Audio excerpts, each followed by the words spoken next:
చెరువు తీరు మన జయశంకరు సారు అలుగుతుంకి పారు పదునై.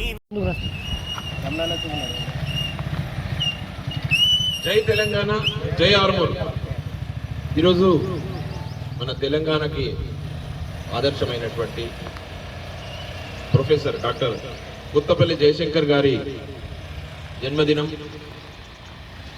ఆగస్టు 6వ తేదీ నాడు మేమందరం కూడా సార్ యొక్క యాదిలో సార్ని తలుచుకుంటూ యూఆర్ ఫౌండేషన్ ఆధ్వర్యంలో మా రామ్నగర్ కాలనీ వాసులైనటువంటి సార్ గుత్తపల్లి జయశంకర్ గారి స్మారకార్థం ఇక్కడ విగ్రహాన్ని ఏర్పాటు చేసినటువంటి అధ్యక్షులైనటువంటి శ్రీ నూనె సుదర్శన్ గారు, నర్సయ్య గారు, హనుమాన్లు గారు, శేషాద్రి గారు, రమణ గారు, రవీందర్ గారు మరియు మా అన్న స్థానిక ఆర్మూర్కే తలమానికమైనటువంటి చక్రన్న మరియు మా బావగారు రమేష్ గారు, రమణ గారు, శేఖర్ గారు, రవి గారు, సత్యం గారు, సురేందర్ అన్న, శేఖర్ గారు, సురేష్ అన్న, నవీన్, అలాగే ఇక్కడ ఉన్నటువంటి పెద్దలందరికీ కూడా మరొకసారి సత్యన్న గారికి వీరందరికీ కూడా నమస్సుమాంజలతో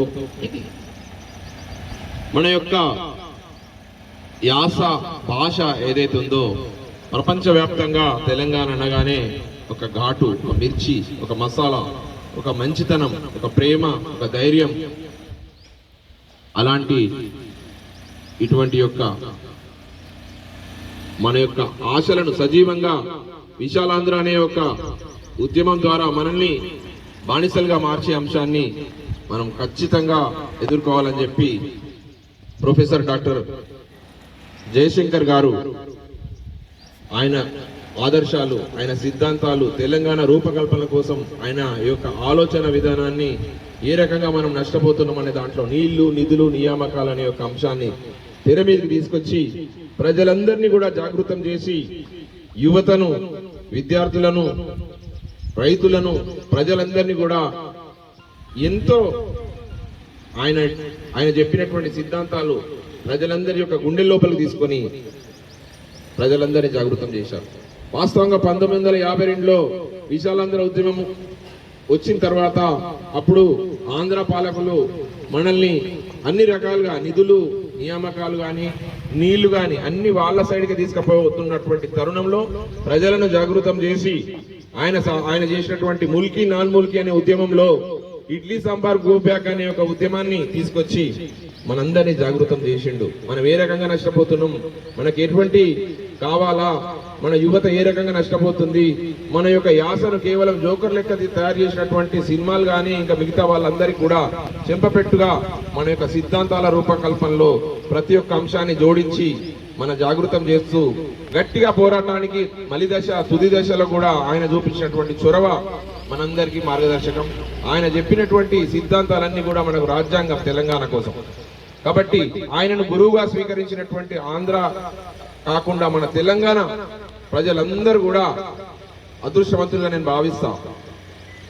ఉస్మాన్ యూనివర్సిటీని చూసి ఆయన ఒకసారి ఏమన్నాడంటే, ఉస్మాన్ యూనివర్సిటీ చూడగానే చెట్లు, పచ్చడి ప్రకృతి కాదు అక్కడ కనబడ్డది, ఆ పిల్లల యొక్క త్యాగాలు ఆయన కనబడుతుండే. వారి యొక్క సమాధుల పైన కొంతమంది రాజకీయ నాయకులు చేసినటువంటి క్రీనీడలు వాళ్ళ అధికారంలోకి వచ్చి చీమల పుట్టలో పాములు జొరబడినట్టు ఈ రకంగా జరుగుతుంది. నిన్న మొన్ననే మనం చూసినాం ఇక్కడ సైడు ఉత్తర తెలంగాణ పైన ఉన్నటువంటి జిల్లాలల్లో 457 కోట్ల రూపాయలు ఒక ఎమ్మెల్యే అయిన తర్వాత ఆయన అవినీతి సామ్రాజ్యంలోకి ఆయన అప్పులన్నీ తీర్చేసుకున్నాట. అభివృద్ధి ముసుగులో అవినీతి ఏ రకంగా కరెక్ట్? తెలంగాణ కంటే ముందు, తెలంగాణ కంటే తరువాత జరుగుతున్నటువంటి పరిణామాలపైన బాగా చర్చించాల్సిన అవసరం ఉంది. మన జయశంకర్ సార్ గారు చెప్పినట్టు సిద్ధాంతాలు మనకు నిధులు, నియామకాలు, నీళ్లు ఏవైతున్నాయో దానికి తగ్గట్టుగా మన ప్రాజెక్టులు కానీ, మన యువతకు ఉపాధి కానీ, అలాగే మన యొక్క దామాష ప్రకారం మనకున్నటువంటి సెక్రటేరియట్ తో పాటు అన్ని ఆఫీసులలో కూడా ఇప్పటికి కూడా మన తెలంగాణ వాళ్లకు తగినంత ప్రోత్సాహం కానీ జరుగుతలేదు. హైదరాబాద్ ని ఫ్రీ జోన్ గా చేసిర్రు, ఎందుకోసం అక్కడ చాలా మంది వాళ్ళ యొక్క ఆస్తులు లేదంటే ఇంకా వాళ్ళ యొక్క ఇండస్ట్రీస్ కానీ వాళ్ళ బిజినెస్లు అక్కడ నడుస్తున్నాయి కాబట్టి దాని ఒక ఫ్రీ జోన్ గా చేపించుకొని దాంట్లో మొత్తం ఆంధ్ర పెత్తనం అంతా చేసుకొని మనల్ని నిలువున ముంచేస్తున్నారు. ఈ మధ్య జరుగుతున్నటువంటి ఇండస్ట్రియల్ రివల్యూషన్ లో భాగంగా హైదరాబాదే కాకుండా అన్ని ప్రాంతాల్లో కూడా దీన్ని డెవలప్మెంట్ చేయాలని చెప్పి అప్పుడు జయశంకర్ సార్ గారు చెప్పినటువంటి ఆలోచన ఏదైతుందో ఇప్పటికి కూడా అమలు కావట్లేదు.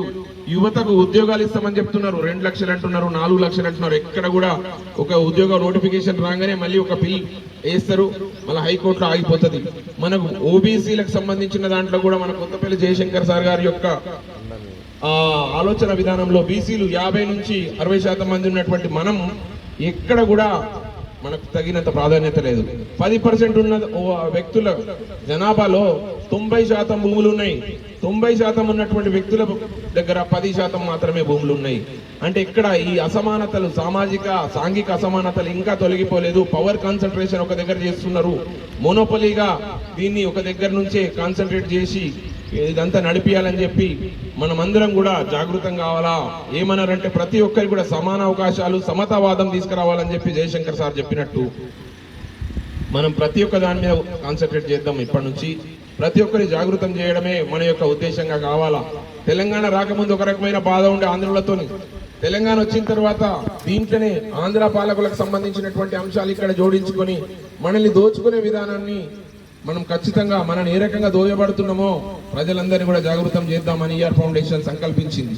ఇది ఒక చిన్న కార్యక్రమం కావచ్చు, కానీ ఇదంతా రాష్ట్రం అంతటా కూడా పాకాల. జయశంకర్ సార్ ఇచ్చినటువంటి సిద్ధాంతాల రూపకల్పన ఎంతో మంది దాని బాటలు నడిచిండ్రు. అప్పుడు ఆయన అఫ్జల్ గంజ్ లో 7 పిల్లలు చనిపోతున్నప్పుడు ఆయన భువనగిరి దగ్గర బస్సు ఆగిపోయినప్పుడు పాపం ఆయన కూడా బాధపడ్డాడు. ఏంటంటే అయ్యో నేను ఎక్కడికి వెళ్ళి ఉంటే నేను కూడా చనిపోతుంటే ఈ దాంట్లో ఒక అమరుడైపోయి నేను తెలంగాణకు ఉంటుంటే పాపం ఈ 7 పిల్లల చావును చూడాల్సిన పరిస్థితి నాకు వచ్చిందన్న భావన ఆయన కలిగింపజేసిండు. సో మనం జరుగుతున్నటువంటి అన్యాయాలను పోస్ట్ అండ్ ప్రీ ఆ ఏర్పాటైనటువంటి తెలంగాణ ఫార్మేషన్ తర్వాత జరుగుతున్నటువంటి అన్యాయాలు, తెలంగాణ ముసుగులో, తెలంగాణ అభివృద్ధిలో ఇంకా ఏ రకమైనటువంటి అన్యాయాలు ఇక ముందు జరగకుండా కొన్ని వేల కోట్ల అభివృద్ధి జరుగుతుందని రోజు పత్రికలలో చూస్తున్నాం. ఈ డబ్బంతా మనది కొంతమంది చేతుల్లోకి పోతున్నది. ఏ రకంగా మనం ఎందుకు మోసపోతున్నాం? వాళ్ళు ఏదో ఓట్ల కోసం వచ్చి మనకు మభ్యపెట్టి 500 1000 రూపాయలు బిర్యానీ ప్యాకెట్లు ఇచ్చి మనం మోసపోకుండా మన వ్యక్తుల్ని ఖచ్చితంగా గెలిపించుకోవాల్సిన అవసరం ఉంది. మనోడైతే ఖచ్చితంగా బీసీ, ఎస్సీ, ఎస్టీ మైనారిటీల వల్ల మనకు మంచి జరుగుతుంది. మంచి జరిగినప్పుడు మన వాళ్ళు మంచిగానే ఉంటారు, నైతిక విలువలు పాటిస్తారు, ఖచ్చితంగా మనకు మంచి చేస్తారు. ఉద్యోగాల కల్పన కానీ, ఇండస్ట్రియల్ రివల్యూషన్ కానీ, నీళ్లు కానీ, నిధులు కానీ మనంన్నిటి కూడా ఇప్పటి వరకు కూడా చేనేత కార్పొరేషన్ కానీ మన సార్ వల్ల ఏదైతే క్యాస్ట్ ఉందో విశ్వబ్రాహ్మణ దానికి సంబంధించిన ఒక కార్పొరేషన్ ఏర్పాటు చేయాలా. ఆ కార్పొరేషన్ లో ఏదో నామమాత్రంగా ఏర్పాటు చేయకుండా అందులో నిధులు పెట్టాలా. నిధులు పెట్టిన తర్వాత ప్రాక్టికల్ పొటెన్షియల్ మోడ్ లో వాళ్ళకి ఏ రకమైన బెనిఫిట్స్ జరుగుతాయని కాకుండా ఇప్పుడు 5000 లేదంటే కరెంట్ ఫ్రీ అని కాకుండా ఏదో అరకొర మమ అనిపించకుండా వాళ్ళకి గట్టి నిధులు ఇవ్వాలా. వాళ్ళని గట్టిగా డెవలప్మెంట్ చేసుకోవాల్సిన అవసరం ఉంది. సామాజిక అసమానతలు ఇంకా చాలా ఉన్నాయి, తొలగించాల్సిన బాధ్యత. ఆయన ఆశయాలు చేసిందే మనని మార్చడానికి. అవి అలాగే మరుగున పట్టేసి మళ్ళా ఇంకా ఉన్న వాళ్ళ దగ్గరనే పెంట దగ్గర ఇంకో పెంటనే అంటే డబ్బులున్న దగ్గర ఇంకా డబ్బు ఇంకా పెంచుకుంటూ పోవడం అనేది కరెక్ట్ పద్ధతి కాదు. సమతావాదం రావాలా. ప్రతి ఒక్కరికి కూడా దృష్టి ఉండాలా. వాళ్ళకు సంబంధించిన ఆస్తుల పంపకం కానీ లేదంటే వాళ్ళ యొక్క మన ఇన్కమ్ గ్రోత్ ఏదైతే ఉందో ఆ ఇన్కమ్ గ్రోత్ కంపల్సరీగా వారి దృష్టిలో ఆలోచిస్తే చేస్తారు. వేరే వాళ్ళు మన గురించి ఆలోచించరు, మన వాళ్ళు మన గురించి ఆలోచిస్తారు. కాబట్టి ఎక్కువ పర్సెంట్ లో మెజారిటీ ఉన్న పర్సన్స్ ఫ్యూచర్ లో రాజ్యాధికార దిశగా రావాలా. వ్యవసాయంలో కూడా నేను ఒక మాట చెప్తున్నా, ఇక్కడ మంచి మొక్కజొన్న అలాగే పసుపు పండుతుంది. ఇప్పటి వరకు పసుపు 16,000 గిట్టుబాటు రాలేదు, మక్కలకు కూడా మంచి ధర రాకుండా పోయింది. సో వ్యవసాయదారులు ఈ ఎండకు చూస్తుంటే ఎంతో కష్టపడి వాళ్ళు తీసుకొచ్చినటువంటి ధాన్యము నా రైతన్నలు అందరూ కూడా ఎంతో బాధపడుతున్నారు. ఎంతో పెద్ద జాతీయ స్థాయి నాయకులు ఉన్నారు, రాష్ట్ర స్థాయి నాయకులు ఉన్నారు. ఉద్యమాలకి పరిమితమైన, మాటలకి పరిమితమైన, కానీ వారికి ఎట్టి పరిస్థితుల్లో కూడా వారికి బెనిఫిట్ అయితే లేదు. వర్షం వస్తే నానిపోతున్నాయి, ఎక్కడ పెట్టాలో అర్థమైతలేదు. అవి తీసుకొచ్చిన తర్వాత అందులో మాయిశ్చర్ సరిగా లేదు కాబట్టి నీకు తక్కువ రేట్ ఇస్తామంటారు, దాంట్లో 2% కట్ చేస్తామంటారు, కడతా అంటారు, అది కూడా నష్టమైతున్నది. మళ్ళీ అసలు విషయానికి వచ్చేసరికి గిట్టుబాటు ధర లేక పక్క రాష్ట్రాలకు పోవాల్సిన పరిస్థితి. చిన్న సన్నకారు రైతుల యొక్క జీవితాలు అయితే మరీ దుర్భరంగా ఉన్నాయి. ఎరువులు సరిగా రావట్లేదు, అలాగే వారికి ట్రాన్స్పోర్టేషన్ ఫెసిలిటీస్ లేవు, కరెక్ట్ అయిన పర్సన్స్ తొందరగా తీసుకుంటలేరు, మిల్లర్లు ఆదుకుంటలేరు. మిల్లర్ల దగ్గర కస్టమ్ బిల్లింగ్ సంబంధించినటువంటి కొన్ని అవినీతి ఆరోపణలు ఇట్లా చాలా జరుగుతున్నాయి. కాబట్టి ప్రజలందరూ కూడా జాగృతంగా అండి. కార్మికులు, కర్షకులు, శ్రామికులు, రైతులు, విద్యార్థులు, ముఖ్యంగా యువత ఖచ్చితంగా ఆలోచించండి. నాకు సంబంధం లేదు అనే విషయం కాదు, మీరందరి యొక్క సమాజంలో భాగమే. సిద్ధాంతపరమైన విభేదాలు ఏ రకంగా ఉన్నా కానీ రాష్ట్రాన్ని గ్రోత్ తీసుకపోయి బీసీ, ఎస్టీ, ఎస్టీలకు, మైనారిటీలందరికీ కూడా మంచి రాజ్యాధికార దిశగా ఆయన ఇచ్చినటువంటి సిద్ధాంతాల రూపకల్పనలో భాగంగా మీరు కూడా తయారై ఫ్యూచర్ లో ఒక మంచి రాజ్యాన్ని, ఆదర్శమైన రాజ్యాన్ని, జీడిపి ఎక్కువ ఉన్నటువంటి ఈ రాష్ట్రాన్ని ఇంకా గ్రోత్ కు తీసుకుపోవాల్సిన అవసరం మీ అందరికీ ఉందని సార్ యొక్క ఆశాల సిద్ధిగా మేమందరం కూడా ఈరోజు సార్ విగ్రహం వద్ద ప్రమాణం చేస్తున్నాం. ఫ్యూచర్ లో అవినీతికి సంబంధించినట్టు కానీ ఇంకా ఎటువంటి దురహంకార పూరితమైనటువంటి రాజ్యాధికార దిశగా మేమందరం కూడా కృషి చేస్తామని సార్ యొక్క విగ్రహం ముందు మేమందరం ప్రమాణం చేసి సార్కు నివాళులు అర్పిస్తున్నాం. Thank you. జై తెలంగాణ, జై జయశంకర్ సార్.